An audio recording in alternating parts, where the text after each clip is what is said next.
Vamos lá, galera. Vamos fazer uma introdução à anatomia, introdução ao estudo da anatomia, mais um material aí para melhorar o nosso entendimento, melhorar a nossa compreensão em torno dos termos, terminologias e referências que a gente precisa para fazer um bom estudo da anatomia, né?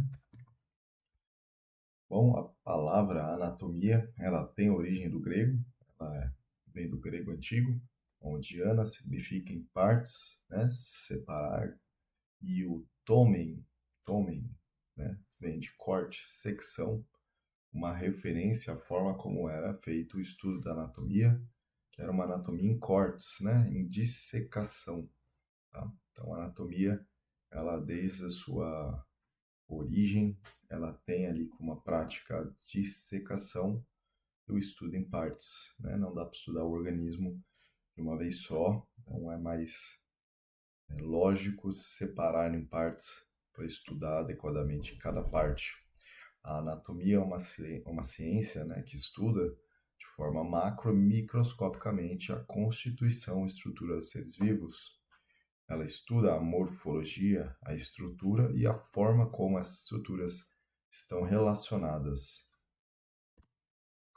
Tá? Então a gente chama a anatomia de cenário e outra ciência chamada de fisiologia, né? Uma ciência que estuda os fenômenos que ocorrem nesse cenário, o corpo humano. A anatomia, ela forma o arcabouço, né? Forma ali a estrutura onde se passam os eventos da vida. Tá? Então, anatomia e fisiologia estão sempre unidas, estão sempre muito próximas no nosso estudo. Perfeito? Temos três períodos aqui marcantes da história da anatomia.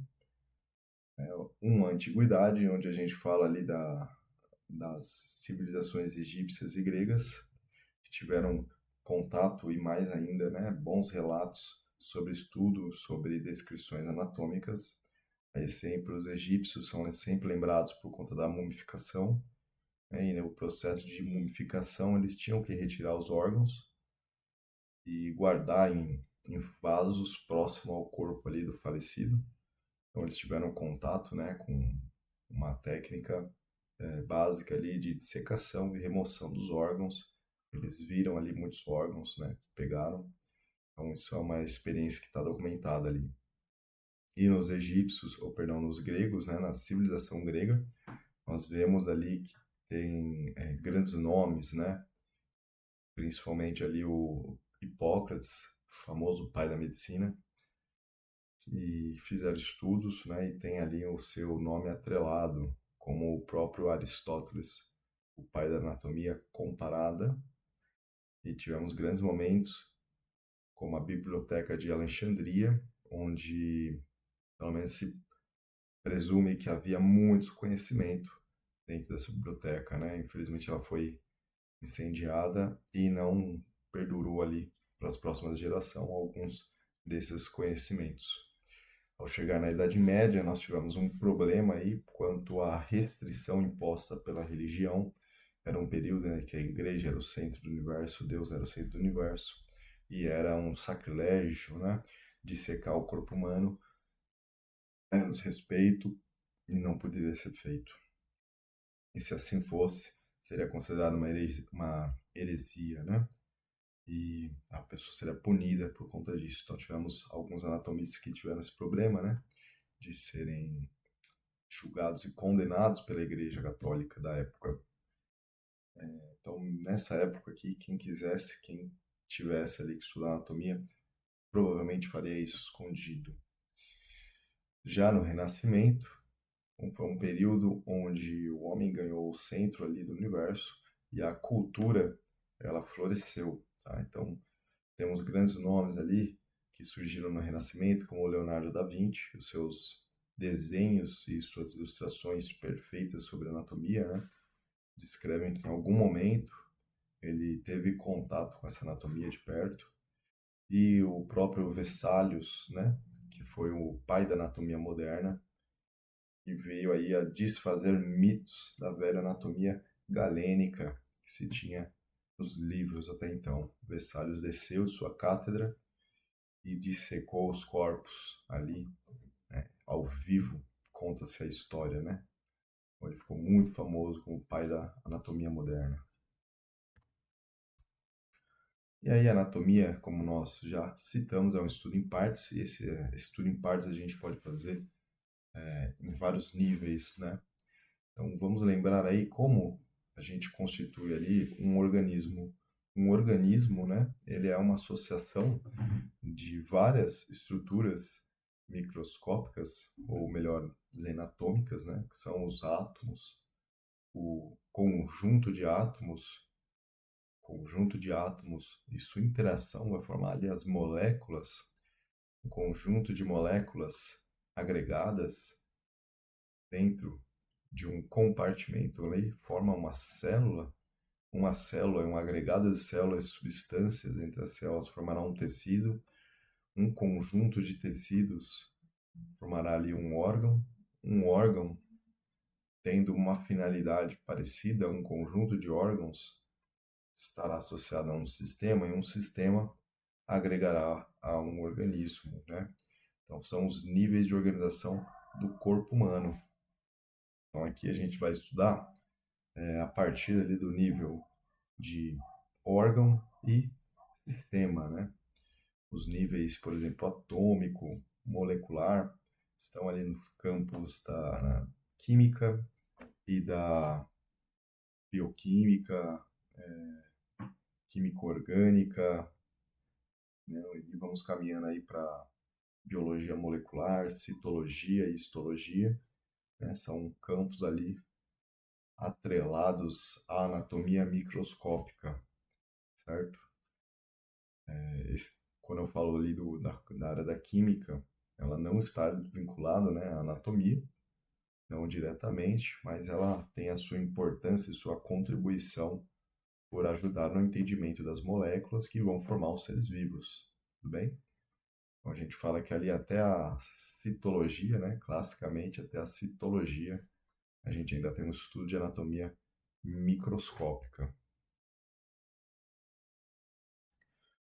Tá? Então, pensando ali naquele agregado de átomos, os átomos se agregarem em moléculas, as moléculas, elas podem, né, essas moléculas, sendo grandes moléculas, macromoléculas, elas podem se associar ali numa forma que otimize alguns processos. Essa forma que otimiza processos, né, cria um meio interno e um meio externo, que é o que nós conhecemos como célula. Dentro da célula nós temos as unidades básicas ali da vida, um centro ali de funcional, onde ocorrem reações metabólicas, tá? Então a célula, o estudo da célula, a citologia, ela complementa, né, o estudo ali da anatomia e da fisiologia. Próximo nível que nós temos é o nível dos tecidos acima das células, tá? Então você tem a união de células, o conjunto de células e de sua substância que a cerca, é o estudo do tecido. Nós vamos ter um tecido, sendo os quatro principais tecidos, né, os básicos ali, o tecido epitelial, esse tecido de células bem aderidas, justapostas, com pouca substância intercelular, né, pouca matriz extracelular, com funções ali de proteção, secreção, revestimento. Temos o tecido conjuntivo, com células bem espaçadas, bastante substância entre as células, bastante células, e um tecido preenchimento, sustentação do corpo humano. Temos o tecido muscular, aqui uma característica, né, tecido muscular estriado esquelético, é um tecido com capacidade contrátil, é um tecido com acúmulo de proteínas de função ali contrátil, sofre uma excitação a mando do sistema nervoso, né, tem uma característica toda especial. E o último ali, o sistema, ou melhor dizendo, tecido nervoso, é um tecido com um tipo especial de célula, a célula principal sendo o neurônio, né, e as células da glia. Então você tem ali uma célula que é o neurônio que é excitável, que transmite uma corrente elétrica, né? Então um tipo bem único de célula. Essa agregação aí de tecidos, né, um ou mais tecidos vão formar órgãos. Tá? Órgãos é um conjunto de tecidos. Ele pode ter o tecido epitelial externo, né, o conjuntivo no meio, o epitelial mais interno, um pouco de tecido muscular em algumas partes. Então, o órgão é um conjunto ali de tecidos, exemplo, coração, fígado, pulmão.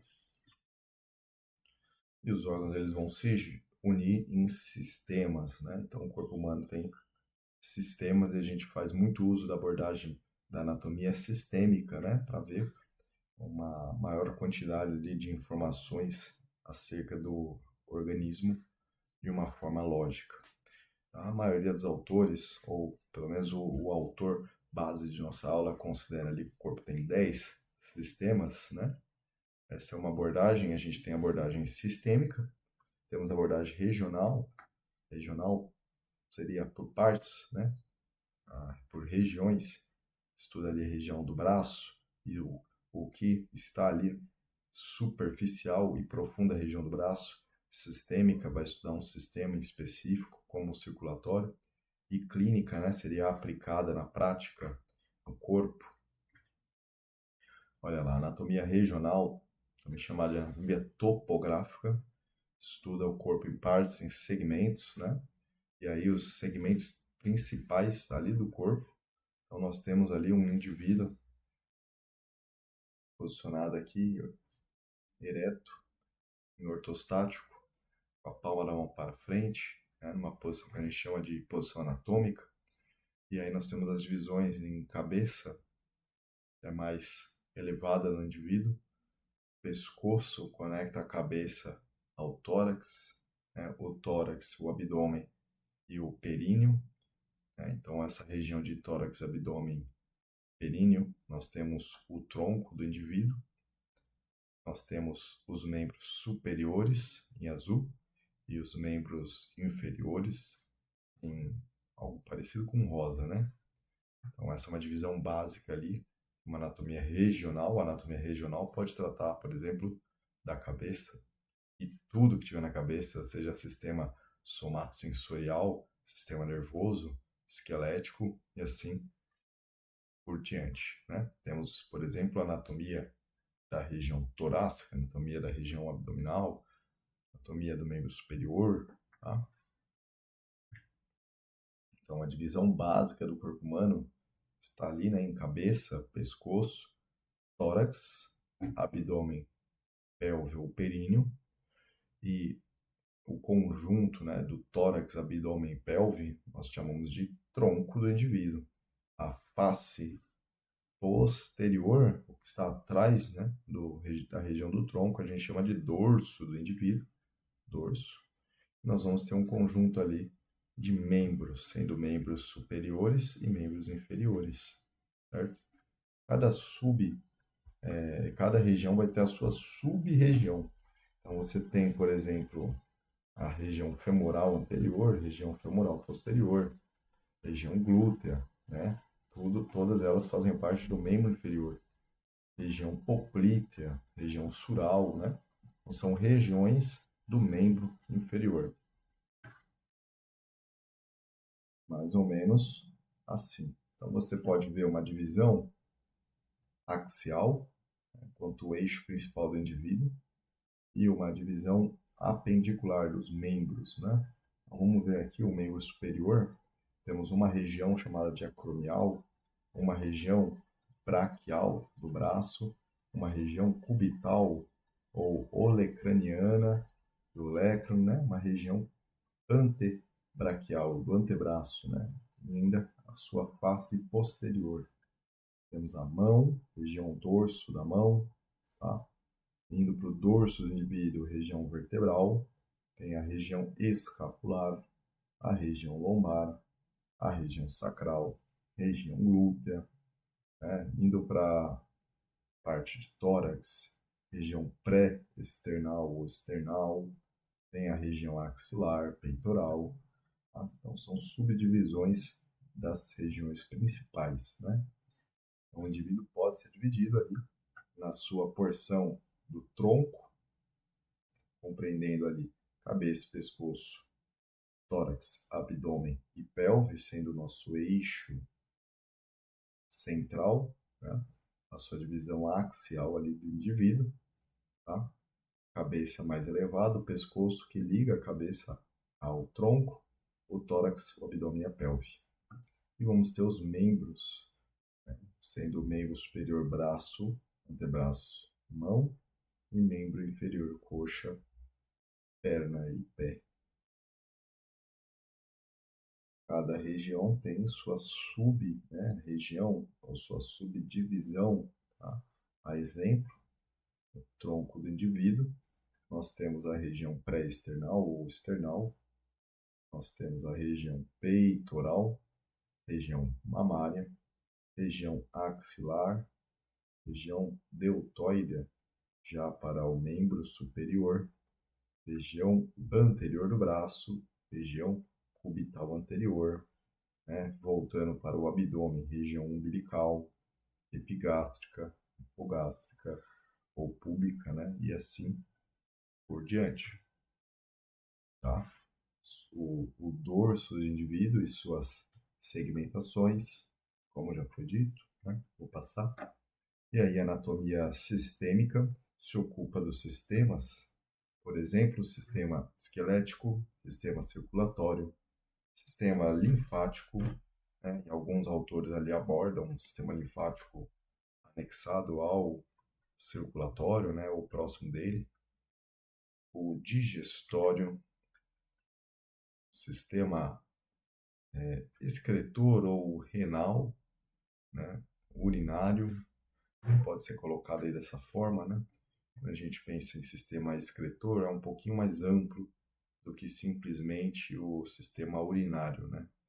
Mas é uma forma de se expressar também muito comum nos livros. Então, sistema urinário seria o mais correto. O sistema respiratório, aqui estamos falando de genital masculino e genital feminino, e por vezes a gente faz o estudo de genital e urinário em conjunto, formando o aparelho, né? O aparelho geniturinário.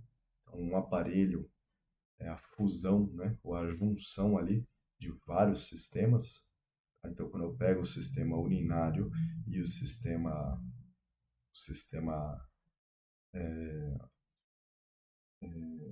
genital, né?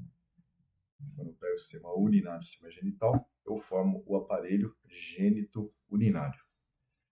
Tô com sono, gente. Não tomei muito café hoje, não. Preciso tomar mais café. O sistema nervoso, sistema endócrino, muscular, tegumentar, né? Então, são formas de anatomia aí sistêmica. Terminologia anatômica. Então, a terminologia anatômica é importante, que os termos têm que ser empregados em relação correto, né? Da forma correta. Então, você vê que a anatomia ela é uma ciência, e como toda ciência, ela tem uma linguagem oficial, né? E a linguagem oficial é o latim, embora a gente possa traduzir para o nosso idioma, né? A linguagem oficial e científica da anatomia é o latim. E aí, os termos da anatomia, eles são termos que tem que se levar a uma lógica, né? Tem que ser algum sinal para a memória. Eles falam sempre de alguma informação sobre a estrutura, né? Por exemplo, a forma, a situação ou posição, o trajeto, conexão, relação, função ou alguns critérios mistos. Então, a terminologia anatômica, ela tem que ser clara e de forma que dê um lembrete para a memória. Foi abolido os epônimos, né, da nomenclatura oficial da anatomia, porém eles são de uso, né, recorrente, usual no meio clínico, tá? Então, não é correto escrever ali a glândula de Bartholin, né, que é a glândula vestibular maior, tá? Mas ainda se escuta, né, no meio clínico, consagrado pelo uso, glândula de Bartholin, os ligamentos cutâneos de Cooper, né, os ligamentos suspensores da mama, tem o órgão de Corte, que é o órgão espiral. trompa de Eustáquio, né? O tuba de Eustáquio é a tuba auditiva, e assim sucessivamente. Os epônimos são nome de pessoa que foi atribuída a uma estrutura que não remete, né, a nenhuma forma ali de lembrete para a memória. Eles são, cada anatomista foi ali consagrando um nome ali em relação à estrutura, mas isso não nos ajuda a decorar, né, ou lembrar sobre anatomia. Então, não, não é correto se referir por meio dos epônimos hoje em dia, né? Embora eles estão presentes, a gente usa, a gente até gosta de alguns, né? São engraçados.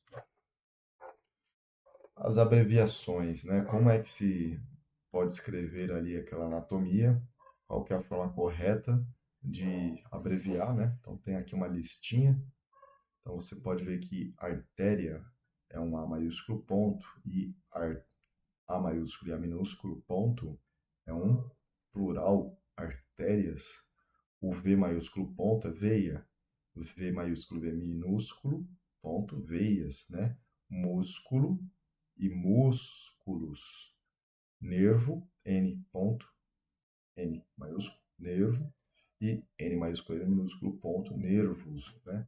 Temos L maiúsculo para linfonodos, temos lig para ligamento, R maiúsculo para ramo e art para articulações. Tá? Tem algumas outras abreviações que ficaram consagradas também para o uso, como o próprio sistema nervoso central, né? Sistema nervoso autônomo. Então, é uma sigla, né? Sistema nervoso central, que ficou popular ali por uso mesmo, tá? E é muito comum de ser encontrada. Há mais uma forma aqui de escrever, né? Então, lembrando ali as abreviações da anatomia, elas seguem uma lógica, né? Elas seguem ali uma ordem, tá? Então, tem o músculo, M ponto, quer dizer músculo, MM, músculos, né? No plural, ossos, O ponto, né? Fica um pouco estranho, mas O ponto é osso e OSS ponto, ossos, né? Então são formas corretas. O superior e o inferior também tem sua abreviação, sup, né? Inf, como inferior, tá? E aí quem traz essas atualizações para a gente sobre a nomenclatura anatômica é essa Sociedade Brasileira de Anatomia, né, que é filiada ao Federative Comité on Anatomic Terminology, né, ou seja, a comissão federativa, né, da Federação de Terminologia Anatômica, e todos os órgãos internacionais, né, os comitês, comissões e entidades internacionais que tratam ali sobre o estudo da anatomia humana, e depois isso vai ser repassado aqui para nós, né, para o nosso idioma, vernáculo, etc. Posição anatômica. Posição anatômica é uma posição de descrição, uma posição descritiva para o estudo da anatomia. É a nossa referência para se comunicar, né? Então, a posição anatômica é uma posição em que o indivíduo está em pé, bípede ou ortostático, com os pés polegares virados para frente, pés com peso ligeiramente distribuído em ambos os pés, palma da mão para frente, ou seja, supinação, olhar para o horizonte. Tá? Então, essa é a posição anatômica. E a partir daí nós vamos ter uma referência, né, para a nomenclatura, né, para nos referir ao que é anterior, posterior, superior, inferior. Assim, com o nosso modelo em posição anatômica, né, com o nosso paciente em posição anatômica, nós vamos traçar planos, imaginários sobre o corpo dele. Então, planos, nada menos, nada mais, né, do que literalmente uma linha que vai dividir e ligar faces desse indivíduo, né? Vai ligar regiões aqui desse indivíduo. Então, o primeiro plano que nós vamos ver é um plano da vertical, que desce verticalmente, certo? É um plano que divide esse corpo humano em direita e esquerda em partes iguais, em partes simétricas. Esse plano ele é chamado de mediano ou plano sagital mediano, tá? Um plano que divide o corpo humano perfeitamente em metades iguais, direita e esquerda, né? Corta o indivíduo ao meio em metades iguais, direita e esquerda. É um plano mediano ou sagital mediano, tá? Depende do autor, que é esse aqui em verde, certo? Ele é vertical e divide o indivíduo no meio, perfeitamente no meio. Qualquer corte que tenha essa mesma orientação do plano sagital mediano ou mediano é um corte sagital, tá? Então, sagital pode ser qualquer corte que não esteja na linha mediana do indivíduo. Qualquer corte que não esteja dividindo o corpo perfeitamente, simetricamente partes iguais, né, é um corte sagital. Agora, o único que divide o corpo perfeitamente ao meio, na linha média, é o mediano ou plano médio sagital, né, PMS. Tá? Então, depende do autor que você consultar, você vai encontrar desta forma, ou plano mediano ou plano sagital mediano, para quando divide ao meio, e o corte que é paralelo a esse plano, só que não divide ao meio em metades iguais, ele é um plano, né, é um corte sagital, perfeito? Outro plano que é também vertical e desce, né, sobre o corpo do indivíduo, ó, é esse em rosa, ele está perpendicular ao plano sagital, né? Ou seja, ele forma um ângulo reto com o plano sagital, desce na vertical e separa uma região anterior do indivíduo, que é o que nós vemos quando o indivíduo está de frente para nós, de uma divisão posterior do indivíduo, que é o quando o indivíduo se afasta de nós, né? Ou quando ele anda para longe de nós.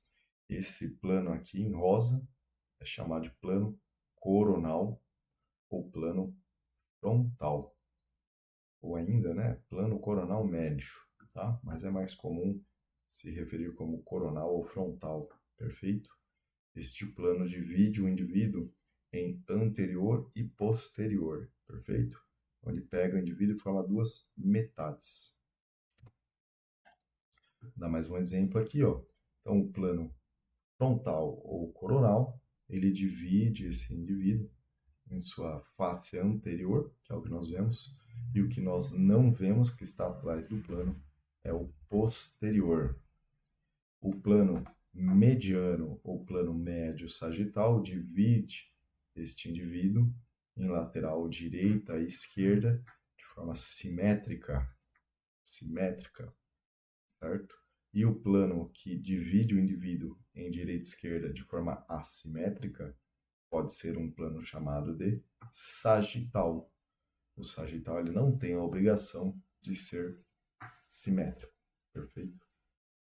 E um plano que difere desses dois, né, porque o sentido do corte está em outra orientação, é chamado de plano transverso, né? Então, o plano transverso ele é o único que o corte é na linha do horizonte, paralelo ao solo. Por isso que ele diverge, né, em relação aos outros planos. Ele é o único com o corte na linha do horizonte, portanto, chamado de plano transverso. Frequentemente na área da imagem, né, na imaginologia, chamado de axial. Corte que corta o eixo axial, né? E esse corte transverso axial ele é comum, né, em dividir o corpo ali numa região mais superior ou cranial e uma mais inferior, né? Tem uma orientação mais superior e outra mais inferior aqui em corte. Olha lá, então aqui nós temos um corte no sentido vertical ou longitudinal, vertical ou longitudinal, tá? Tipicamente um corte sagital. Neste outro exemplo, nós temos um corte horizontal, portanto, transversal ao braço do indivíduo, um corte transverso. E um corte que não está nem em um plano transverso nem num plano vertical, ele é um corte chamado de oblíquo. Na anatomia veterinária, no estudo ali das espécies, a gente também aplica esses planos de secção, né? Secção quer dizer corte. Planos de secção são planos onde o plano passa pelo corpo do indivíduo como corte. Então nós nos referimos como corte, como plano de secção.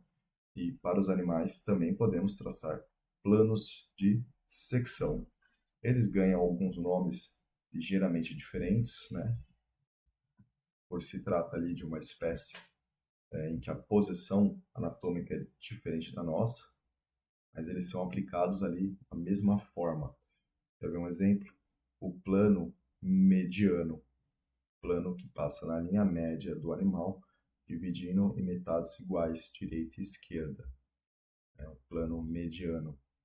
Temos o plano transverso no animal, sendo diferente, né, do plano transverso humano. Então essa é uma observação também bem curiosa, né? O plano transverso no animal, ele é transverso ao eixo axial do animal. E para o cachorro, que é um quadrúpede, o seu eixo axial está aqui, ó. O eixo do corpo dele está aqui. Então, o plano transverso, ele tem que ser transverso, né? Ele tem que cortar o eixo axial, tá? E, portanto, é esse aqui. Então, no cachorro, o plano transverso axial, ele está em outro sentido que difere do humano, tá bom? É só uma observação, né, gente? Depois, quem quiser se aprofundar em anatomia veterinária, aí já dei a dica. Agora vamos identificar alguns cortes, né?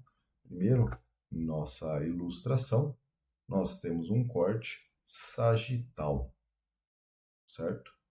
Agora nós vamos ter várias secções de cortes axiais, um mais acima, um mais em região torácica, né? Um na abdominal, na parte pélvica, tá? Então são cortes ali, ó, transversais do nosso modelo que está aqui em corte sagital.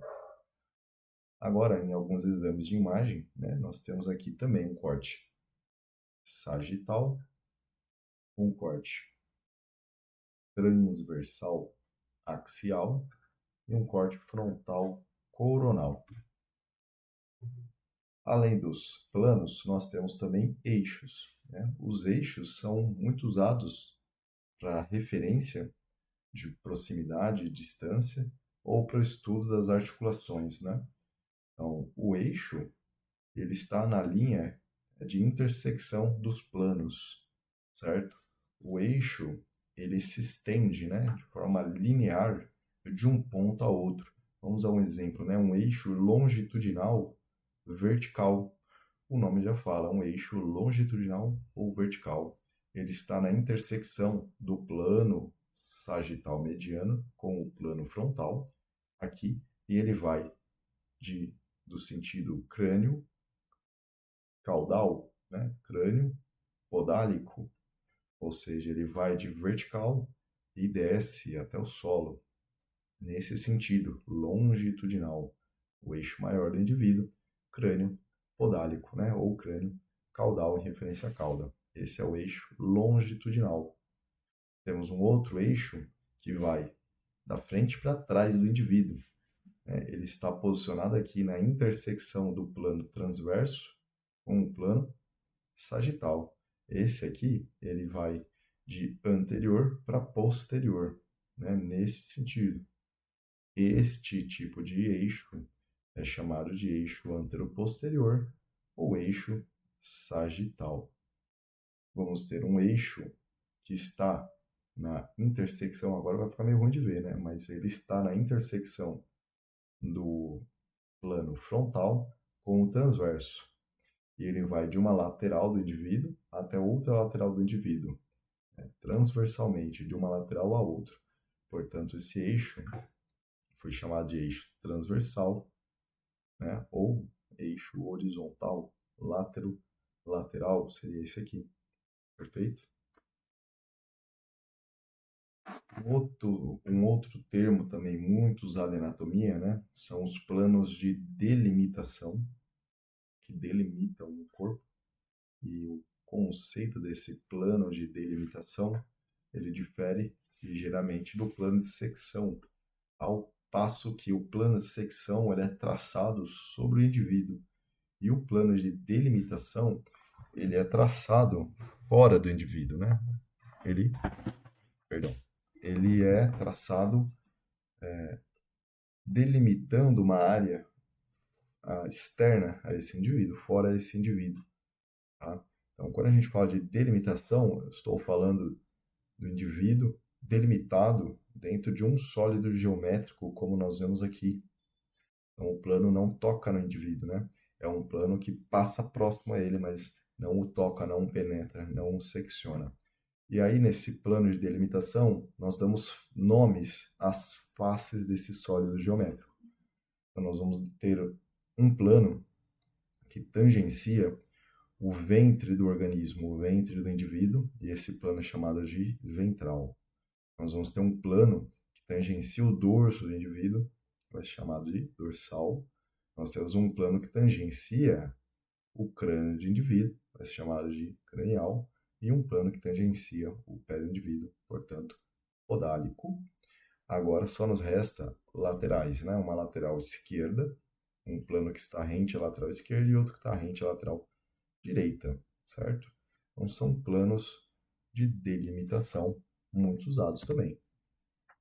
Então agora a gente pode fazer um paralelo ali entre planos de secção e delimitação. Trouxe alguns exemplos. Então, aqui nós temos um corte desse indivíduo, um corte sagital mediano ou um corte mediano, que divide o indivíduo em regiões métricas, né, antímeros, um lado igual ao outro, né, foi dividido exatamente ao meio. O plano, né, sagital, ele tem esse nome em referência ao crânio do feto, né, que possui essa marca chamada sagita, né, quando os ossos do crânio do feto ainda são separados por tecido conjuntivo e formam as fontanelas. Nós temos aqui na fontanela anterior, né, a presença ali de uma sagita, né, uma forma de seta, né, uma forma em seta, perfeito? Daí deu-se o nome de sagital, né? Seta, sagita e o plano sagital. O plano sagital, ele divide em laterais e o plano de delimitação, lateral esquerdo e lateral direito, está em relação ao sagital, né? Temos o frontal, um plano que corta o indivíduo em região anterior e posterior, está em relação com o plano de delimitação ventro-dorsal. Nós temos o plano transversal axial, que corta o indivíduo em diversas alturas, né? Corta o seu eixo maior, seu eixo axial, e possui uma relação com o plano cranial e podálico. Vamos agora ver mais alguns exemplos das aplicações, né, dos planos e das referências que nós estamos aqui juntando, né, para a nomenclatura anatômica correta. Vamos ver aqui o nosso exemplo do menininho. E aqui ele traçou para a gente uma linha no plano mediano, ou plano médio sagital. E aí a gente vai falar que tudo que se aproxima desse plano será medial. E tudo que se afasta desse plano, se aproxima da lateral, será lateral. Então nós podemos classificar aqui na região do antebraço, né, uma região que é dita lateral do antebraço e uma região que é dita medial do antebraço. Temos a borda lateral do abdômen, tá? Lateral do abdômen. né? E temos uma região, por exemplo, umbilical, que ela é mediana, ou seja, está realmente na linha média. Nós temos o polegar como uma estrutura lateral da mão e o dedo mínimo como uma estrutura medial da mão, certo? E mais uma terminologia acrescentada, o proximal e o distal, para referir, né, a estruturas que estão ou próxima à raiz do membro ou distante à raiz do membro. Então, nós vamos ter, por exemplo, o ombro sendo a raiz do membro. O ombro é proximal, né, em relação, por exemplo, à mão. Temos aqui o braço proximal em relação ao antebraço, não é? Nós temos os dedos da mão distal, e nos dedos das mãos nós temos regiões mais distal que outras, portanto mais distantes, né? Então, distal e proximal é um termo para se referir à proximidade da raiz do membro ou à distância dela, e é usado principalmente para extremidades. Um outro exemplo aqui, nós temos uma nomenclatura de cranial e caudal muito usada, né, e bem colocada para a região do tronco do indivíduo, certo? Sendo que o crânio seria esse, né? E a cauda seria o sacrocox, perfeito? Então nós temos o cranial e o caudal para nos referir a algo que é mais superior e algo que é mais inferior, perfeito? Então é muito bem aplicado, né? Quando nós falamos ali do tronco do indivíduo. No tronco também é bem aplicado o termo ventral e dorsal, né? Porque o ventre do indivíduo está aqui e o dorso está atrás, o ventre dorsal. Para as extremidades é bem aplicado o anterior e o posterior, né? E nós vemos aqui que no lado, no membro superior direito, ainda a presença do rádio e da una, ossos do antebraço, onde o rádio ele é lateral e a una é medial, e aí ganha uma nomenclatura também especial, né? Algo que é mais lateral é mais radial, e algo que é mais medial é algo unar, tá? Então a gente pode falar em face ou borda lateral e medial, ou borda radial e unar. Alguma das posições cirúrgicas ou das posições que o paciente pode estar, né, posições para estudo da anatomia, enfim.